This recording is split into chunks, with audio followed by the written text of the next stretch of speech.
The Dragon Mating Manual entry is finally done. The Blitz Dragon entry took 4 months of my life. But why? Because in order to create the Blitz Dragon entry, I had to create the Dragon entry, which meant I had to discuss the 3 Dragon Havens, which went over the government systems of each of them. And don't even get me started on the timeline I had to create for this. But that doesn't explain why it took so long. Let me explain this. So every entry goes over a certain set of things like dating norms, living conditions, non-dragon cautions and need to knows, and then we go over the government sometimes, which covers the actual breakdown of the government and how they actually end up making laws. Because as we know, laws dictate what is allowed in society, like Blitz Dragon's Ineritus allows for polygamy. Well, to be fair, they don't allow monogamy, because that tends to breed culturally jealousy and a lot of possessiveness that the goddess of the void, Cypher, doesn't believe is right for a healthy society.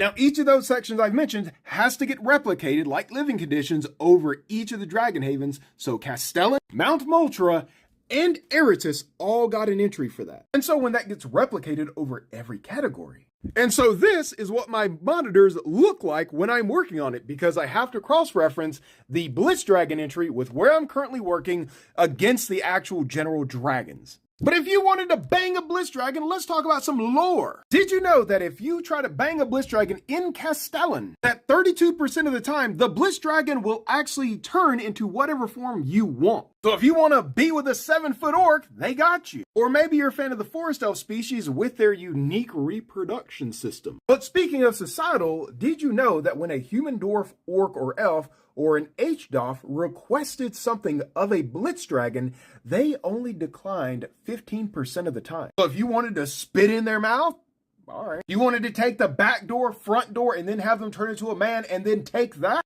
Okay. But why are they so submissive? They're dragons. Like, they are 20 feet tall. Why are they listening to you? Well, the reality is this is where politics comes into play. Because even though Hudofs are considered much lesser than any dragon type, it took a divine doctrine to acknowledge Blitz Dragons as dragons to Castellan. They literally had to have a god come in and tell them, you have to acknowledge them as a dragon. And they had to overturn policy called the True Dragon Housing that literally discriminated against Blitz Dragons, calling them akin to Drakens, aka half dragons. And it's because Skydancer dragons literally used turbo harpies as a lubricant that ended up getting one of them pregnant when mixed with the male dragon sperm, and thus popped out the very first Blitz Dragon. And Blitz Dragons have faced so much discrimination and have worked so hard for what little political power they have